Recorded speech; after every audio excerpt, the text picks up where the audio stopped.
Welcome to story board. दोस्तों, आज हम फिर से हाजिर हैं एक और नई इमोशनल स्टोरी के साथ। मैं यह दावे से कह सकता हूँ कि आज की यह स्टोरी देखने के बाद आपकी आंखें नम हो जाएंगी। यह कहानी एक पिता और पुत्र की कहानी है। इस पूरी स्टोरी में एक लाचार अपाहिज पिता अपने मासूम बेटे के सपनों को साकार करने के लिए संघर्ष करता है। यह स्टोरी शुरू में जितनी सिंपल लगती है उतनी है नहीं, इसलिए आप इस मूवी को लास्ट तक देखिएगा। तो दोस्तों, बिना कोई समय गवाए शुरू करते हैं आज की शानदार स्टोरी को। कहानी की शुरुआत में हम देखते हैं बिरैया नामक एक आदमी को, जो कि एक पैर से अपाहिज होता है, जिसका एक 8 साल का बेटा है राजू। बिरैया की पत्नी राजू को बचपन में ही छोड़कर इस दुनिया से चली गई थी। अब बिरैया राजू को अपने 3 पैर वाले रिक्शे पर बैठाकर स्कूल के लिए ले जाता है, लेकिन उस रास्ते पर एक एयरपोर्ट पड़ता है, जहाँ बिरैया का बेटा राजू रोज वहाँ से रुककर एरोप्लेन को देखता है, क्योंकि राजू को एरोप्लेन बहुत पसंद होता है। एक दिन राजू एयरपोर्ट की दीवार से अंदर देख रहा था, तभी बिरैया उससे कहता है कि बेटा जल्दी चलो, वरना आज हमें स्कूल पहुंचने में देर हो जाएगी।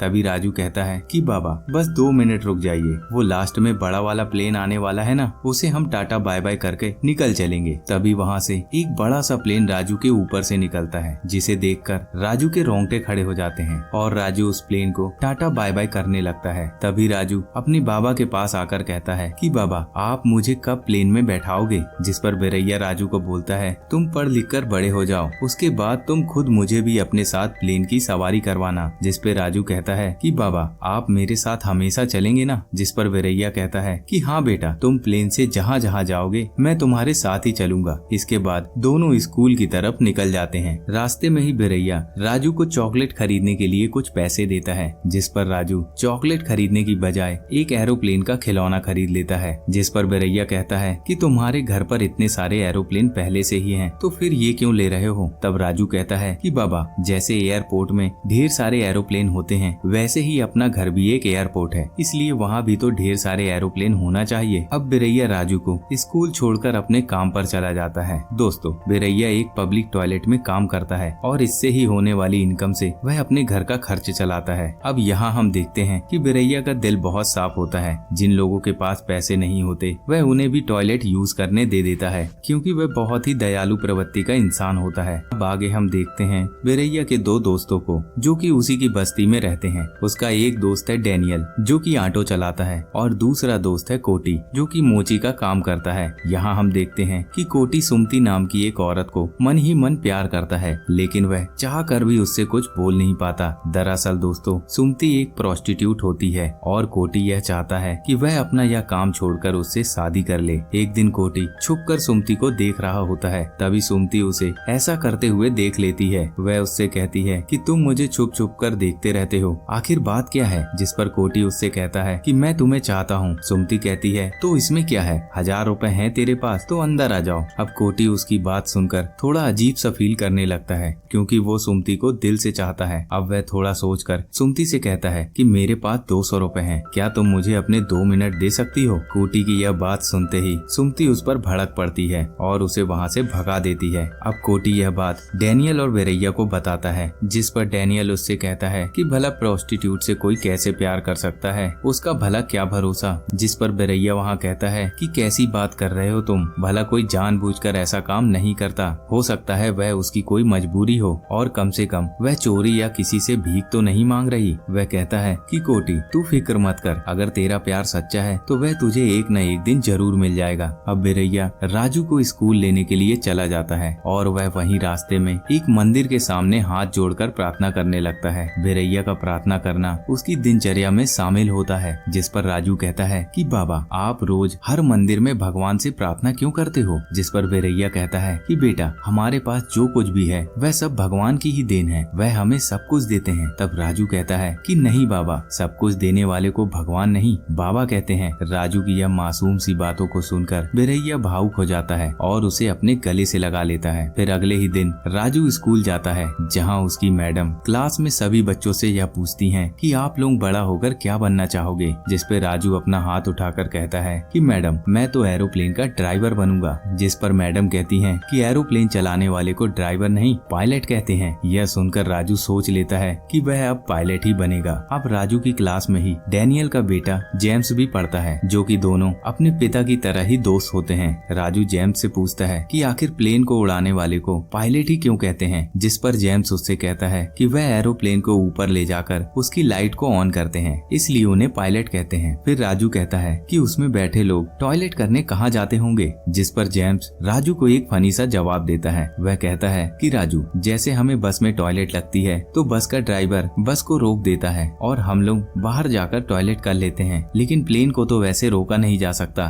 इसलिए जब यात्रियों को टॉयलेट लगती है तो प्लेन का पायलट समुद्र के ऊपर से प्लेन को ले जाता है और फिर वह पायलट उसका गेट खोल देता है और एक एक करके सभी यात्री टॉयलेट कर लेते हैं। दोस्तों, जेम्स का यह जवाब सुनकर आपके फेस में भी स्माइल सी आ गई होगी। अब इसके बाद राजू और जेम्स दोनों पास से हवाई जहाज देखने एयरपोर्ट जाते हैं, जहाँ पर सिक्योरिटी उन्हें वहाँ से भगा देती है। जिसके बाद यह बात उनके पेरेंट्स को पता चलती है, जिसपे बिरैया राजू को बड़े प्यार से समझाता है कि बेटा, तुम्हें ऐसा नहीं करना चाहिए, तुम बहुत जल्दी प्लेन में बैठने वाले हो। तो वहीं दूसरी तरफ जेम्स का पिता डैनियल उसे इस बात के लिए मारने पीटने लगता है। फिर एक दिन बिरैया को मेले में एरोप्लेन वाला झूला दिख जाता है। वह सोचता है कि राजू इसमें बैठ जाएगा तो उसका एरोप्लेन का भूत शायद उतर जाए, इसलिए अगले ही दिन वो राजू को लेकर उस मेले में पहुंच जाता है और उस झूले वाले को एक्स्ट्रा पैसे देकर कहता है कि तुम इसे इतनी तेज झुलाना कि इसका एरोप्लेन में बैठने का भूत उतर जाए। अब वह झूले वाला राजू को तेजी से उस एरोप्लेन की सवारी करवाता है। सवारी करने के बाद राजू अपने बाबा के पास आके कहता है कि बाबा, मैं सोच रहा हूँ कि जब इस छोटे से झूले में मुझे इतना मजा आया तो सोचिए उस बड़े वाले प्लेन में बैठने के बाद कितना मजा आएगा। राजू की यह बात सुनकर बिरैया समझ जाता है कि उसका यह फार्मूला भी फेल हो गया। अब राजू कहता है कि बाबा,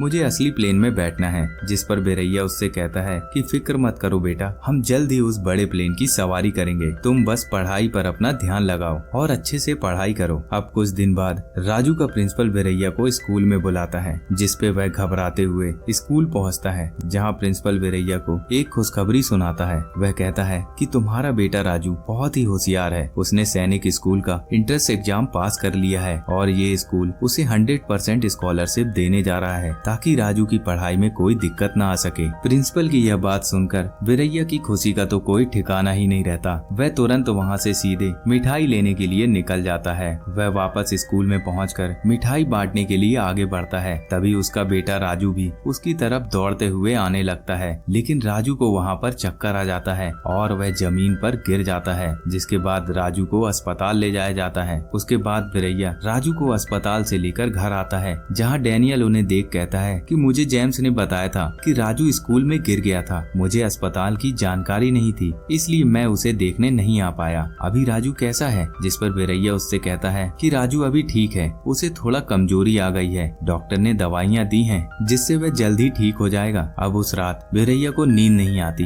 वह बस रोते ही रहता है और यहाँ से कहानी जाती है फ्लैशबैक में, जहाँ हम देखते हैं कि डॉक्टर बिरैया को बताती है कि उसके बेटे राजू को ब्लड कैंसर है, वो भी आखिरी स्टेज का, ज्यादा से ज्यादा अब उसके पास 30 दिन या उससे भी कम समय बचा है। अब यही बात बिरैया को मन ही मन खाए जा रही होती है। वह बेचारा तो कुछ समझ ही नहीं पा रहा था कि आखिर में उसके साथ ये क्या हो रहा है। वह पूरी रात रोते रोते ही बिता देता है। फिर अगली ही सुबह राजू बिरैया से कहता है कि बाबा, मुझे स्कूल जाना है, आज बहुत देर हो जाएगी, जल्दी चलिए। जिस पर बिरैया कहता है कि बेटा, तुम कुछ दिन तक स्कूल नहीं जाओगे, जाओ बाहर जाकर खेल आओ। इतना कहकर बेचारा बिरैया भगवान की तस्वीर को भी दीवार की तरफ घुमा देता है। दोस्तों, बिरैया के इस रवैये के कारण उसके मन के दुख को हम समझ सकते हैं। आखिर उसने जिस भगवान की इतनी पूजा की, उसे इतना माना, आज वही भगवान उसे उसके बेटे से दूर करना चाहता है। अब बिरैया राजू की दवाइयाँ लेने जाता है, जहाँ उसे पता चलता है कि पूरी दवाइयाँ 4000 रुपए की है, लेकिन उसके पास केवल 2000 रुपए ही होते हैं। इसलिए वह 15 दिनों की ही दवा लेकर अपने पब्लिक टॉयलेट वाले काम पर चला जाता है। अब वहाँ पर वह देखता है कि म्युनिसिपालिटी वाले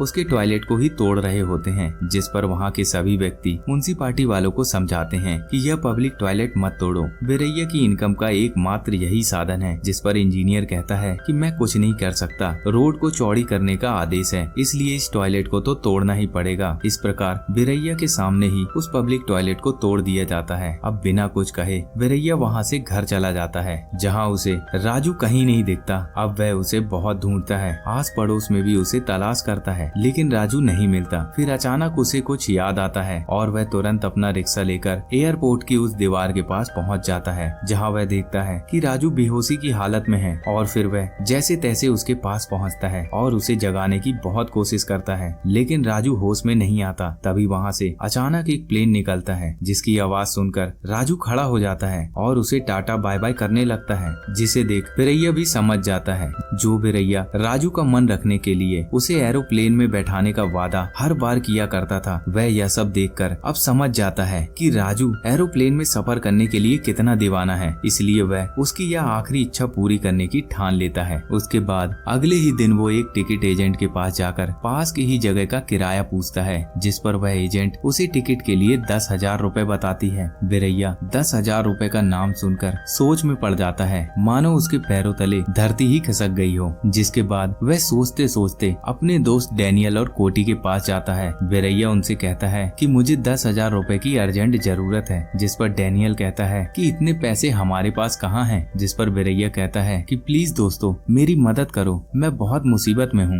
तब डैनियल उससे कहता है कि तुमने अपनी विकलांग पेंशन के लिए अप्लाई किया है या नहीं। जिस पर वीरैया बोलता है कि मेरा एक ही पैर खराब है, वह पेंशन तो दोनों पैर से विकलांग वालों को मिलती है, इसलिए मैंने कभी उसे अप्लाई नहीं किया। अब डैनियल कहता है कि अगर पैसे चाहिए तो तुम्हें वो पेंशन के लिए अप्लाई करना होगा। जिसके बाद वीरैया विकलांग पेंशन अप्लाई करने के लिए जाता है, जहाँ ऑफिसर उसको वेरीफाई करके उससे कहता है कि अगले महीने से तुम्हारी पेंशन मिलने लगेगी। जिस पर वीरैया उस ऑफिसर से बोलता है कि सर क्या आप मुझे 3 साल की पेंशन का पैसा एक साथ दे सकते हैं। इतना सुनते ही वह ऑफिसर उसे खरी खोटी सुनाकर वहाँ से भगा देता है और बेचारा वीरैया वहाँ से जलील होकर घर आ जाता है। फिर अगले ही दिन वीरैया पास की ही एक लकड़ी की फैक्ट्री में काम मांगने जाता है, जहाँ ठेकेदार उसे देखकर हंसता है और बोलता है कि तू यहाँ क्या काम करेगा, तुझे तो भीख मांगना चाहिए। जिस पर वीरैया कहता है कि मेरा एक पैर खराब है, लेकिन मैं अपने दोनों हाथों से बिना रुके कोई भी काम कर सकता हूँ। अब उसका यह जज्बा देखकर पास ही में खड़ा सुपरवाइजर उसे लकड़ी काटने के काम पर रख लेता है। अब वीरैया अब मेहनत से काम करने में लग जाता है और अपनी रोज की मजदूरी से एक समय ही खाना खाकर पैसों को बचाने लगता है, ताकि वह राजू को प्लेन में बैठाने का उसका आखिरी सपना पूरा कर सके। और फिर एक रात वीरैया खाना खाने बैठता है और वह जब जब निवाले को अपने मुंह तक लाता तब तब उसे राजू के अंदर से खांसने की आवाज सुनाई देती। और दोस्तों यहाँ वीरैया राजू के बारे में ही सोचकर रोते रोते ही अपना पेट उस दिन आंसुओं से भर लेता है। अब अगले ही दिन वीरैया फैक्ट्री के मालिक के पास जाकर उनसे 10,000 रुपए एडवांस मांगता है, जिस पर मालिक उससे पैसे मांगने का कारण पूछता है। तब वीरैया कहता है कि उसे अपने बेटे को हवाई जहाज में सफर करवाना है। अब वीरैया की यह बात सुनकर फैक्ट्री का मालिक हंसने लगता है और उसे पैसे देने से मना कर देता है और कहता है कि दूसरी बार तुमने मुझसे पैसा मांगा तो मैं तुम्हें काम से ही निकाल दूंगा। अब बेचारा वीरैया चुपचाप अपना काम करने लगता है। अब दूसरे ही दिन वीरैया अपना काम कर रहा होता है, तभी उसका मालिक वहाँ पर आकर वीरैया को एक जोरदार लात मार देता है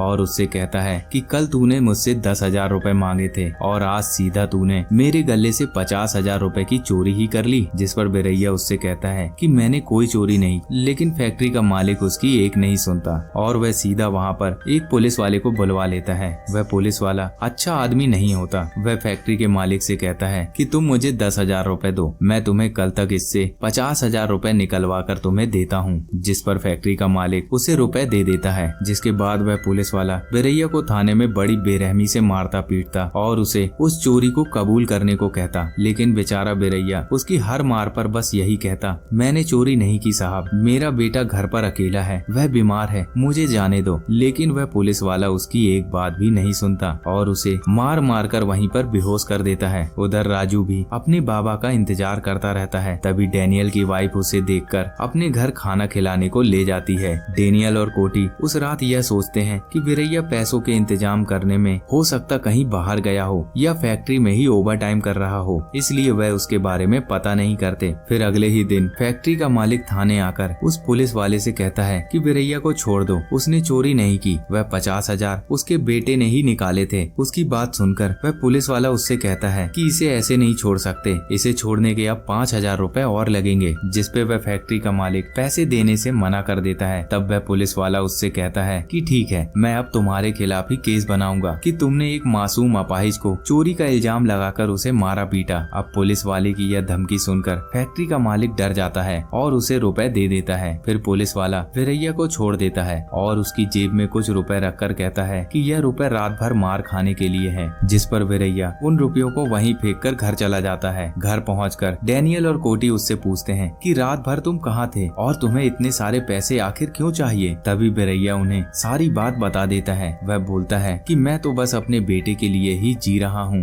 भगवान ने मुझे गरीबी दी, मैंने सह लिया, लेकिन मेरे बच्चे की उम्र में उसने गरीबी क्यों दी? आखिर उस मासूम का क्या दोष है? मैं तो बस उसकी आखिरी ख्वाहिश पूरा करने के लिए ही जी रहा हूँ। उस मासूम को तो कुछ पता भी नहीं। रोते रोते बिरैया दोनों को राजू की आखिरी ख्वाहिश के बारे में बताता है कि मैं एक बार उसे हवाई जहाज में बैठाना चाहता हूँ। अब उसकी बात सुन तीनों लोग इमोशनल होकर वहाँ रोने लगते हैं। तभी वहाँ पर राजू आ जाता है, जो कि कहता है कि बाबा, मेरे मुंह से खून आ रहा है और मुझे चक्कर भी आ रहा है। यह कहते कहते राजू वहाँ बेहोश हो जाता है। हॉस्पिटल में डॉक्टर बिरैया से कहती है कि तुम्हारा बेटा बहुत बहादुर है, न जाने कैसे वह इस दर्द को बड़ी हिम्मत से सह रहा है, लेकिन अब उसके पास समय और भी कम बचा है। तुम ज्यादा से ज्यादा अपने बेटे के साथ अपना समय बिताओ। अब बिरैया को बहुत ही परेशान देख डैनियल उसे अपने जान पहचान वाले के यहाँ काम दिलवाने के लिए ले जाता है। वह उनसे कहता है कि यह मेरा दोस्त है, इसे आप अपने यहाँ टॉयलेट की साफ सफाई के काम में रख लो। इसको इस काम का काफी अनुभव भी है, इसके पहले भी यह एक पब्लिक टॉयलेट का काम संभाल चुका है। दोस्तों, यहाँ पर डैनियल उसे काम दिलवाना चाहता था ताकि कुछ दिन तक बिरैया के काम करने के बाद वह उसे एडवांस पेमेंट दिलवा दे, ताकि बिरैया प्लेन की टिकट खरीद सके। लेकिन वह आदमी उनसे कहता है कि मैं तो पहले से ही बहुत परेशान हूँ। आज के शो में जोकर आने वाला था, लेकिन वह भी गायब है, और तो और शो भी शुरू होने वाला है। जिस पर बिरैया उससे कहता है कि सर, आप मुझे अपने शो में जोकर बनने का मौका दें। लेकिन वह आदमी उसे मना कर देता है। जिस पर बिरैया कहता है कि सर, मेरा एक छोटा सा बेटा है और मैं उसे घर पर जोकर बनकर खूब हंसाता हूँ। मुझे इस काम का भी बहुत अनुभव है, आप यकीन मानिए मैं यह काम अच्छे से कर लूंगा। जिसके बाद बिरैया को वह मौका मिल जाता है। दरअसल दोस्तों, उस आदमी के पास भी इसके अलावा कोई और रास्ता नहीं होता।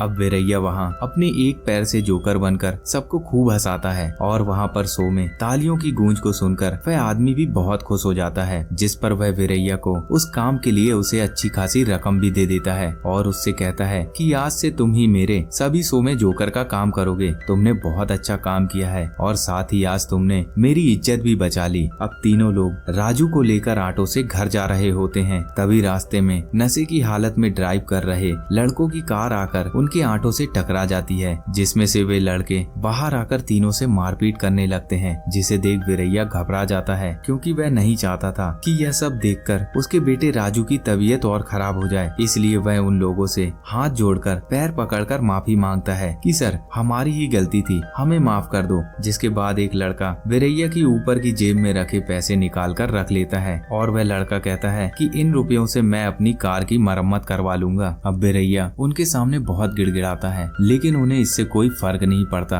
अब बेचारा बिरैया निराश हताश होकर भगवान को ही कोसने लगता है कि आखिर क्या चाहते हो तुमने मेरा एक पैर छीन लिया, मैंने कुछ नहीं कहा। मेरी पत्नी छीन ली, तब भी मैंने कुछ नहीं कहा। मैंने कभी तुम्हें अपनी गरीबी के लिए भी नहीं कहा। लेकिन आज जब तुम मेरे बेटे को मुझसे छीनने जा रहे हो, तो क्यों तुम मुझे उसकी आखिरी ख्वाहिश पूरा करने नहीं दे रहे हो? आखिर मैंने ऐसे कौन से पाप किए हैं जिसकी सजा मेरे साथ साथ मेरा बेटा भी भोग रहा है? बेचारा बिरैया बहुत रोता है। दोस्तों, यह सीन इतना इमोशनल है कि मैं इसे शब्दों में बयान नहीं कर सकता। अब अगले ही दिन बिरैया को पता चलता है कि उसके मोहल्ले में सर्वे ऑफिसर सर्वे कर रहा है। तभी डैनियल उसे बताता है कि सरकार हमें झोपड़ी के बदले में नया घर बनवा कर देगी। तभी बिरैया कहता है कि यानी आज मैं अपना घर किसी को 10,000 रुपए में बेच दूं, तो उसे बाद में सरकार इसके बदले पक्के मकान बनवा कर दे देगी। यह बात बिरैया का पड़ोसी सुन लेता है और उससे कहता है कि तुम किसी को क्यों, मुझे ही अपना मकान बेच दो, लेकिन हाँ, बाद में मुकर मत जाना। जिस पर डैनियल बिरैया को समझाता है कि एक बार और सोच लो तुम। बिरैया कहता है कि आखिर यह घर मैंने अपने बेटे के लिए ही रखा था। और वह अपने पड़ोसी से कहता है कि मैं अपने बच्चे की कसम खाता हूँ कि मैं अपनी जुबान से कभी नहीं मुकरूंगा। मेरा क्या है, मैं तो फुटपाथ पर ही अपने दिन काट लूंगा, लेकिन तुम्हें इस घर के बदले में मुझे पूरे 10,000 रुपए देने होंगे। अब इस तरह बिरैया अपना घर बेच देता है। अब बिरैया पैसे लेकर बिना देरी किए उस एजेंट के पास चला जाता है, जहाँ वह कहती है कि सर, अब टिकट 12,000 रुपए की हो गई है, या फिर आपको अगले महीने का टिकट मिलेगा। अब बेचारा बिरैया फिर से निराश हो जाता है, लेकिन वो सोच लेता है कि वह बाकी के 2,000 रुपए ही जल्दी इकट्ठा कर लेगा। इतने में ही वह अपना रिक्शा 1,000 रुपए में बेच देता है। अब बाकी के 1,000 रुपए मांगने वह अपने दोस्तों के पास जाता है, जहाँ पर डैनियल उसे कहीं नहीं मिलता। इसलिए वह कोटी से 1,000 रुपए मांगता है। लेकिन दोस्तों, कोटी ने बड़ी बड़ी मुश्किल से 1000 रुपए जोड़े होते हैं क्योंकि वह सुमति से मिलना चाहता है। इसलिए वह वीरैया को यह कहकर मना कर देता है कि उसके पास अभी पैसे नहीं है। अब वीरैया निराश होकर अपने घर के पास ही बैठ जाता है और वह 1000 रुपए के बारे में सोचने लगता है। उधर कोटी 1000 रुपए लेकर सुमति के पास जाता है, जहाँ सुमति उससे पैसे लेकर कहती है कि टाइम खराब मत कर, जल्दी शुरू कर। जिसमें कोटी कहता है कि मुझे तुमसे केवल बातें करनी है। उसके बाद एक हवाई जहाज की आवाज कोटी के कानों तक आती है, जिसे सुन कोटी को राजू की याद आ जाती है और वह सुमति से अपने पैसे वापस मांगने लगता है। लेकिन वह कहती है कि पैसे तो अब तुझे नहीं मिलने वाले। जिस पर कोटी सुमति के हाथों से पैसों को छीनकर दौड़ लगा देता है और सुमति भी उसके पीछे भागती है। कोटी वीरैया के पास जाकर उसे 1000 रुपए दे देता है और कहता है कि यह पैसे सुमति ने दिए हैं। जिस पर वीरैया सुमति के पैर पड़ के उसका धन्यवाद करता है। दोस्तों, यहाँ सुमति कोटी को मारने और पैसे को लेने आई थी, लेकिन वहाँ वह वीरैया को अपना पैर छूता देख कुछ भी समझ नहीं पाती। वह हक्की बक्की सी हो जाती है क्योंकि आज तक किसी ने भी उसके पैर कभी नहीं छुए। अब कोटी सुमति को राजू और वीरैया की सारी बातें बताता है, जिस पर वह भावुक होकर कोटी को गले लगाकर कहती है कि आज तुमने मुझे एक बड़ा पाप करने से रोक लिया। अब कोटी सुमति से कहता है कि मैं तुमसे प्यार करता हूँ और अब तुम्हें ये काम छोड़ देना चाहिए। मैं तुमसे शादी करना चाहता हूँ। कोटी की यह बात सुनकर सुमति भी रोने लगती है। अब वहीं दूसरी तरफ वीरैया 12,000 रुपए देकर फ्लाइट का टिकट खरीद लेता है, जिसकी खुशी का उसे कोई ठिकाना ही नहीं होता।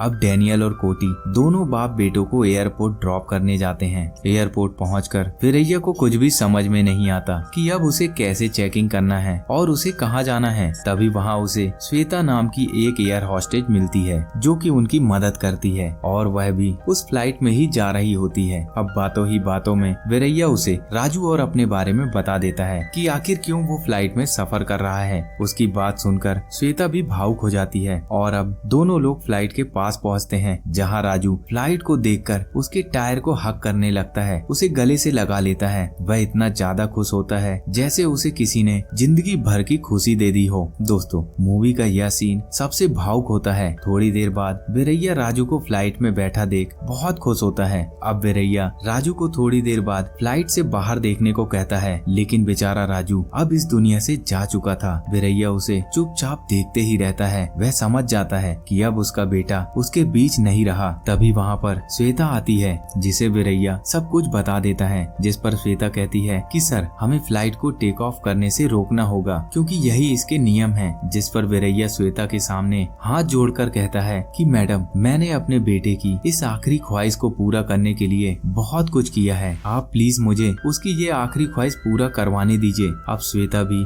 इमोशनल होकर वहाँ से चली जाती है। जिसके बाद फ्लाइट टेक ऑफ करने लगती है और वीरैया राजू से बातें करने लगता है कि देखो राजू, बाहर कितना अच्छा मौसम है, बाहर कितने बड़े बड़े बादल हैं, तुम आज बादलों का सफर कर रहे हो मेरे बेटे। बेचारा वीरैया यह कहते कहते रोने लगता है, लेकिन वह राजू से पूरे सफर में बातें करना बंद नहीं करता और पूरा सफर वो ऐसे ही काट लेता है। अब फ्लाइट के लैंड होने के बाद श्वेता वहाँ फ्लाइट के अथॉरिटी को राजू के बारे में सूचना देती है, जिसके बाद सभी राजू के पास आने वाले होते हैं। अब श्वेता राजू के पास पहुँचती है और देखती है कि राजू के साथ वीरैया भी इस दुनिया को छोड़कर जा चुका है। दोस्तों, आखिर वीरैया ने मरते दम तक अपने बेटे का साथ नहीं छोड़ा। उसने अपने बेटे से वादा किया था कि बेटे, मैं हमेशा तुम्हारे साथ रहूंगा, तुम जहाँ जहाँ भी फ्लाइट में मुझे ले जाओगे मैं तुम्हारे साथ हमेशा साथ चलूंगा। इसलिए वीरैया भी राजू के साथ इस दुनिया को अलविदा कह चला जाता है। और इसी के साथ इस मूवी के डायरेक्टर ने भी एक प्यारी सी लाइन हमारे लिए छोड़ रखी है कि सब कुछ देने वाले को भगवान नहीं बाबा कहते हैं। और दोस्तों, इसी के साथ इस शानदार कहानी का अंत होता है। तो कैसी लगी आपको ये भावुक स्टोरी, हमें कमेंट बॉक्स में कमेंट करके जरूर बताइएगा।